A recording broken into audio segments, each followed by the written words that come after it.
성부와 성자와 성령의 이름으로 말씀드립니다. 오늘 하나님 아버지 집에 오신 여러분을 예수님의 이름으로 환영하고 또 축복합니다. 우리 옆에 분들도 한번 축복해 보실까요? 예수님의 이름으로 축복합니다. 예수님의 이름으로 축복합니다. 예수님의 이름으로 축복합니다.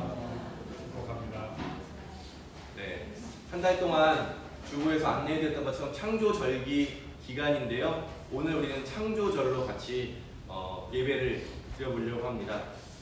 창조절 왜 우리가 지켜야 하는가에 대해서 오늘 조금 제가 설명을 드려보려고 하는데요. 우리 인류가 이렇게 잘 살아오면서 특히 산업혁명이라고 하는 한 200년 정도 전부터 엄청난 발전을 이루어낸 거죠. 산업혁명을 통해서 석탄, 석유, 천연가스 같은 화석연료를 엄청나게 뗀 거예요. 사용한 거죠. 지금도 자동차라든지 전기를 만드는 데라든지 여러 가지 이런 것들을 많이 사용하면서 우리가 환경이 오염되는 일들이 많이 벌어진 거죠. 그러면서 인구가 엄청 증가하게 됐어요. 근데 그 당시 사람들이 인구는 어느 선 이상 되면 증가할 수가 없다. 왜냐하면 식량이 없으니까. 농사를 져도 땅이 우리에게 주는 소출을 주는 식량이 한계가 있기 때문에 그런 인구 증가는 어느 선이 되면 멈추게 될 거라 생각했는데 지금 어떻죠? 엄청나게 인구 폭발이라고 부를 정도로 엄청난 인구가 증가하고 있습니다. 그 중에는 여러 가지 중요한 발명이 있지만요. 1918년도에 독일의 프리츠 하버라는 과학자가요. 공기 안에 있는 우리 눈에는 보이지 않지만 질소가 엄청 많거든요. 그 질소로 암모니아를 만드는 방법을 개발해냈어요. 노벨상까지 받았는데요. 이 암모니아가 뭐냐면 비료, 인공 비료, 비료의 원료가 되는 거거든요. 그래서 이 비료가 생겨난 다음부터 식량이 엄청나게 많이 재배가 가능한 거죠. 세계 식량 생산량은요 매년 25억 톤. 모든 사람이 하루에 1kg씩 먹을 수 있는 양이에요. 하루에 1kg씩 먹을 수 있는 양이 생산되고 있고요. 사람을 위한 것뿐만 아니라 가축을 위한 생산량까지 하면은 어마어마한 그거보다 더 몇 배나 되는 식량이 1년 동안 재배가 됩니다. 가장 많이 재배되는 식물이 뭘까요? 식량. 가장 많이 쌀. 옥수수. 정답이 있는데 쌀과 밀은 한 비슷하게 7억 톤 정도 생산이 된대요. 근데 압도적인 1위는 옥수수입니다. 10억 톤 이상 생산이 되고 있어요. 놀랍게도 그 다음이 사탕수수예요. 사탕수수도 엄청나게 많이 재배가 되고 있습니다. 그리고 보리도 많이 재배가 되고 있는 거죠. 그러니까 인간을 위한 것뿐만 아니라 가축까지 기르게 되면서 오늘날에는 우리가 고기를 먹고 싶으면 얼마든지 먹을 수 있잖아요. 옛날 조선시대에는요, 그 하늘에 제사를 드릴 때가 있었거든요. 그때 소를 잡는 거예요. 제사를 드릴 때만 소를 잡아서 먹는데, 그래서 소를 잡아가지고 더 많은 사람이 먹으려면 어떻게 해야 돼요? 국물을 내는 거죠.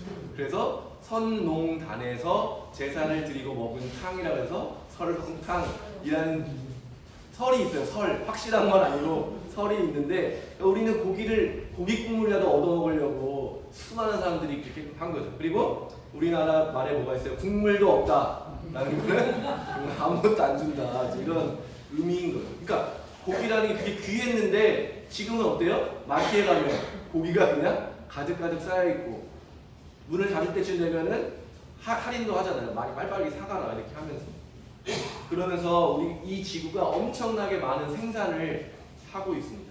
또 이런 식량뿐만 아니라요. 잘 팔리는 식물이 있어요. 돈으로 잘 바뀐다 해서 황금성 식물이라고 하는데 대표적인 게 커피예요.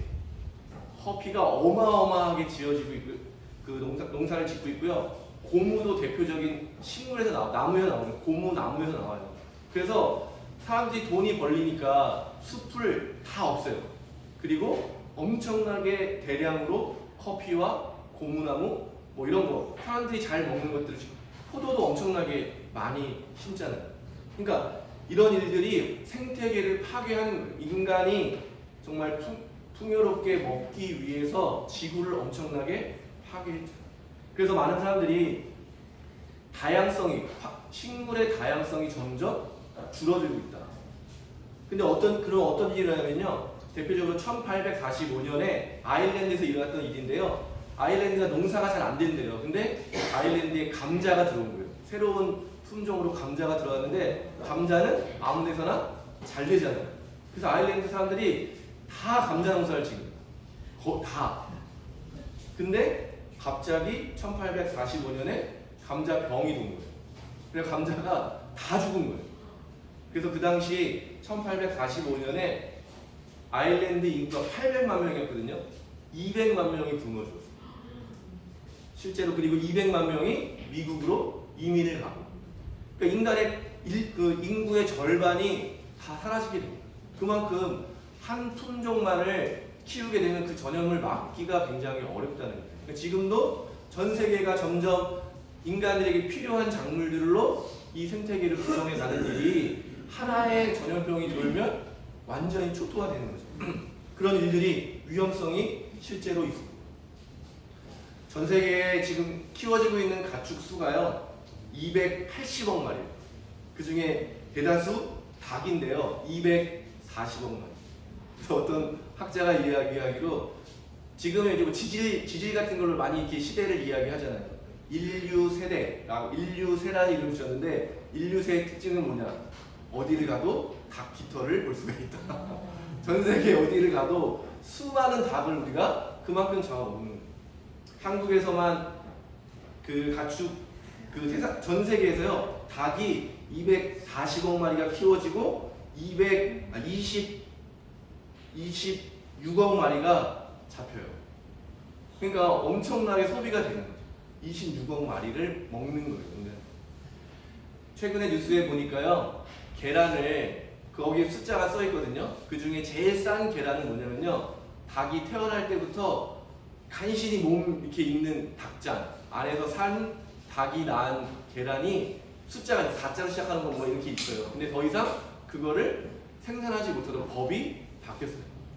그러니까 동물권에 대해서 처음으로 이야기하기 시작하는 거예요. 돼지도 마찬가지고요. 한 번도 햇빛을 보지 못하고 죽는 돼지들이 엄청나게 많아요. 그러니까 이거는 농장이라기보다는 공장이죠. 그렇게 정말 엄청나게 동물들이 인간을 위해서 희생당하는 그런 시대입니다. 우리가 먹는 음식에 이런 엄청난 에너지 소비가 있고 또 그래서 이 기후 위기라는 거는요 지구의 평균 기온이 산업화가 시작된 200년 전보다 1.5도 평균 기온이 1.5도 상승하는 것을 막아야 된다. 그 이상 되면 인간과 동물은 대부분 살 수 없는 환경이 된다. 1.5도라 그러면 굉장히 우리가 지금 우리가 평균 한 5도는 온 것 같은 이 더위도 살아가는데 라고 하는데요. 전 세계의 지구의 평균 기온이니까 1.5도가 올라가면요 어떤 일이 있었어요? 북극에 있던 빙하가 다 녹았죠. 설마 저게 녹겠어 했는데 실제로 다 녹았어요. 몇 해 전에 엄청 추운 겨울이 있었는데 그 왜 그랬냐 했더니 북극에 있는 얼음이 녹아가지고 바닷물이 차가워진 거예요. 차가워진 바닷물 때문에 생겨난 찬 바람이 우리나라까지 온 거예요. 그래서 엄청 추운 겨울이 있었거든요. 그러니까 실제로 우리가 경험하고 있는 거예요. 바다가 1도가 올라가면요 산호초라는 게 있거든요. 바다에 아름다운 산호초가 있고 사람들이 스노클링 하러 가면 산호초가 있고 막 아름다운 색색의 물고기들이 있잖아요. 그런 곳들이 있었는데 이 산호초가 동물인지 식물인지 되게 애매하다고 하더라고요. 그런데 잘 자라서 바다를 꽉 메우고 물고기의 집들이 되어주던 산호초가 온도에 민감해요. 기온이 조금만 올라가면은 다 죽어요. 그래서 하얀색으로 변하거든요. 그래가지고 더 이상 물고기들이 살 수가 없는 환경이 되는데 실제로 제가 다큐멘터리를 봤는데 세계에서 가장 유명한 산호섬이 있거든요. 산호섬 지역이 이미 다 죽었어요. 산호들이. 거기에 더 이상 물고기들이 살지 못하는 거죠. 조금만 더 올라가면 이제는 바다도 사막이 되어서 더 이상 물고기도 살 수 없는 그런 지경이 되어 있다는 거예요. 엄청나게 많은 물고기를 우리가 잡잖아요. 참치 캔을 생각해 보세요. 그 수많은 참치를 우리가 먹을 수 있다는 것은 그만큼 많은 양을 잡는 거예요. 고래가 이전에는 바다에 엄청 많은데요. 더 이상은 고래를 상업적 목적으로 잡는 게 불법이에요. 그럼에도 엄청나게 많은 양의 고래가 잡히고 있는 거죠. 그리고 연구 목적이라는 이유로 일본에서는 여전히 고래를 많이 잡아요. 세계가 다 반대하는데 일본은 우리는 그냥 연구용으로 하고 잡아가지고 다 먹는 거죠. 왜냐면 잘 팔리고 고래가 쓸모가 많으니까. 강원도에 유명한 게 명태와 오징어인데요. 제가 강릉에 살면서 잡히는 걸 별로 본 적이 없어요. 오징어 이름이 금징어가 돼가지고 오징어가 넘쳐나가지고 그 손질하기도 귀찮아가지고 막 바다에 다시 버리던 오징어를 이제는 한 마리에 10,000원으로, 산지에서도 10,000원으로도 사기 어려울 정도로 명태가 더 이상 나질 않아요. 명태를 잡아서 말려가지고 황태로 만들어서 엄청나게 먹었잖아요. 지금도 엄청나게 황태를 만들기는 하는데 동해에서 잡힌 게 아니에요. 수온이 바뀌고 그러면서 어종들이 굉장히 많이 빠르게 변화되고, 강릉에 가시면은 아름다운 해변이 있잖아요. 매년 제가 보면요, 그 시즌이 되기 전에 모래를 사가지고 와가지고 트럭들이 모래밭을 만드는 거예요. 해변을. 해변 침식이 엄청나게 빠르게 되기 때문에 채워 넣지 않으면 모래사장이 더 이상 없어질 정도로 위기 상황입니다. 제가 뭐 몇 가지만 예를 드린 건데, 이전에는 100년, 200년 걸리던 변화가 지금은 10년이면 다 완성이 되는 것 같아요. 10년 전에 정말 이런 일이 있을까 했는데 실제로 핸드폰을 켜고 한국말로 말하면 영어로 번역을 해주잖아요. 인공지능 핸드폰이 드디어 나왔고 실제로 외국의 호텔을 예약할 때 한국말로 하면 영어로 다 번역이 되는 시대입니다. 제가 왜 오늘 이렇게 말씀을 드리냐면, 인간을 위해서 사용하게 된 이 지구가 더 이상은 버티지 못하는 상황이 된 거죠.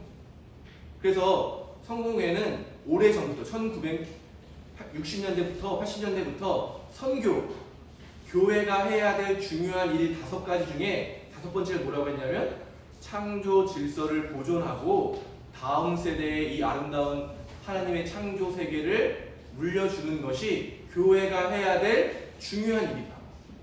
우리가 사람들을 만나서 전도하고 전도한 사람들을 가르쳐서 세례를 주고 양육하는 것만큼 중요한 일이다. 이 세상에 불의가 가득해서 그 불의를 정의롭게 만드는 일만큼이나 중요하고, 우리의 사랑을 이웃들에게 전하는 것만큼 이 지구를 보존하는 일이 우리에게 매우 중요한 일이다. 더 이상은 미룰 수가 없는 일인 거죠. 아메리카와 오스트레일리아가 조금 다른 독특한 문명이 있잖아요. 유럽인 사람들이 거기 가서 보니까 인디안이라고, 사실 인디안은 아니지만 인디안이라고 불리던 사람들이 살아가는 방식이 뭐예요? 천막을 치고 자연을 최대한 덜 파괴하기 위한 거죠. 특정한 시기에만 고기를 먹고, 고기를 먹을 때도 우리의 친구인 저 소를 잡는 거에 대해서 굉장히 미안해하는 마음을 가지면서 자연과 함께 살아가는 그런 문화를 만들어냈는데요. 왜 그랬을까라는 걸 여러 가지 추측해 볼 수 있어요. 정확한 사실은 없지만 그 중에 그 주장하는 설이 있는데 뭐냐면요, 인간들이 도착해가지고 그 대륙의 모든 동물들을 거의 멸종시킨 거예요. 그런 흔적들이 발견된다는 거예요. 그러니까 그런 위기를 통해서 이 사람들이 저 소가 다 없어지면 우리도 없어지는 거구나, 살 수가 없구나. 그래서 더불어 살아가는 삶의 방식을 만들어낸 거죠. 그래서 더 발전했다고 하면, 우리가 산업적으로 기술적으로는 발전했는지 모르겠지만 자연과 더불어서 같이 살아갈 수 있는 친환경적이고 순환적인 방법들을 선택한 곳들도 많이 있었다는 거예요. 근데 더 이상은 이제 산업이 점점 발전하면서 그런 곳이 점점 줄어들고 없어지게 된 거죠. 우리가 지금 겪고 있는 이 기후 위기는 우리에게 변화를 요청하는 거죠. 지금 당장 변하지 않으면 하느님 나라를 누릴 수 없다. 하느님이 우리에게 주신 이 기쁨과 풍요로움이 가득한 이 아름다운 자연이 더 이상 유지될 수 없다. 예수님께서 말씀하신 게 뭐라 했어요? 회개하고 이 복음을 믿어라. 회개라는 게 무엇이죠? 우리의 삶의 방식을 바꿔야 된다. 마음껏 먹고 마음껏 버리고 다시 또 사고 이런 소비적인 행태로는 이런 삶의 방식으로는 더 이상 살아갈 수 없는 위기의 시대가 온 것입니다. 오늘 예수님께서 말씀하시는 아름다운 그 이야기를 보세요. 푸른 포기와 또 공중의 새와 그 아름다움이 가득한 풍요로움이 가득한 세상 속에서 하나님이 우리에게 주셨던 많은 것들을 우리가 너무 욕심을 냈던 그 장면을 우리가 돌이켜야 된다는 것이죠. 강화에 장화리교회가 있습니다. 강화의 장화리교회 신부님께서 하시는 일 중에 하나를 소개해드리고 싶은데요. 씨앗 도서관을 운영해요. 이 땅에서 오랫동안 자리 잡은 식물들이 있잖아요. 그것을 우리가 먹었거든요. 근데 지금은 우리나라께 토종 씨앗이 거의 없어요. 대부분 외국에서 만든, 기술적으로 만든 보기 좋고 맛도 좋고 값도 싼 그런 것들이 다 들어와서 우리의 농작물이요, 우리께 거의 없어요. 그래서 이 신부님이 뭘 하냐면요, 그 씨앗을 아직 가지고 계신 씨앗들을 다 모아가지고 이제 봄에 씨앗을 심을 때가 되면은 씨앗을 나눠줘요. 사람들에게, 필요한 사람들에게 대출을 해주는 거죠. 씨앗을 대출해주면 씨앗을 심어서 열매를 거둔 사람들이 일부는 자기가 먹고 일부는 다시 내년에 식량을 다시 이제 이 농사를 짓기 위해서 보관하고 빌려왔던 것을 다시 도서관에 반납하는 거예요. 그렇게 점점 씨앗이 없어지지 않도록. 그래서 구경을 갔는데 요만한 옥수수가 있더라고요. 우리나라 토종 옥수수래요. 아주 쥐 이빨 옥수수라는 이름이 붙어 있더라고요. 근데 아주 맛도 좋고 그런 걸 이렇게 먹어보지 못했던 것들도 많이 있더라고요. 제가 잘 보지 못했던 토종 우리 고추당 뭐 이런 것들도 다 우리 토종이 있더라고요. 그러니까 교회가 해야 될 일이 저는 그런 일이 아닐까. 우리 땅에서 오래 이 땅의 기운에 맞도록 자리 잡은 식물들을 우리가 잘 보존하는 일. 아까 말씀드렸던 것처럼 돈이 된다고 해서 숲을 다 밀어버리고 농작물만 다 심는 그런 일들을 어떻게 하면 줄일 수 있는지, 친환경적, 순환적, 생태적 이런 말들을 우리가 이제 우리의 일이라고 생각하고 함께 참여해야 될 때가 되지 않았을까.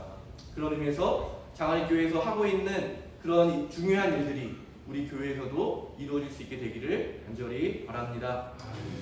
회개하라는 외침으로 시작한 예수님의 구원 사역, 그리고 그것은 하느님 나라를 이루어가는 과정이고요. 예전에는 인간들만이 하느님 나라를 구성한다고 생각했다면 이제 위기가 온 거잖아요. 동식물이 없는 하느님 나라는 인간만이 있을 수가 없구나.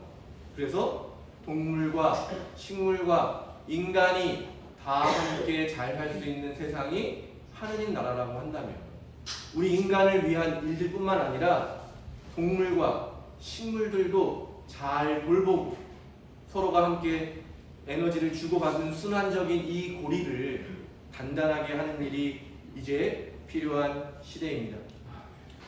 물론 지금 당장 우리가 누리고 있는 모든 것들을 다 바꿀 수 없겠지만 조금씩 우리가 해야 될 일들을 찾아내고 고민하고 실천함으로 인해서 우리 다음 세대, 우리 오늘 주일학교 아이들이 같이 예배드리고 있는데 주일학교 아이들도 살아갈 수 있는 터전으로 건강한 생태계가 유지될 수 있도록 우리 함께 기도하고 또 우리 함께 실천하는 그런 부천교회가 되기를 간절히 바랍니다. 성부와 성자와 성령의 이름으로 말씀드렸습니다. 아멘.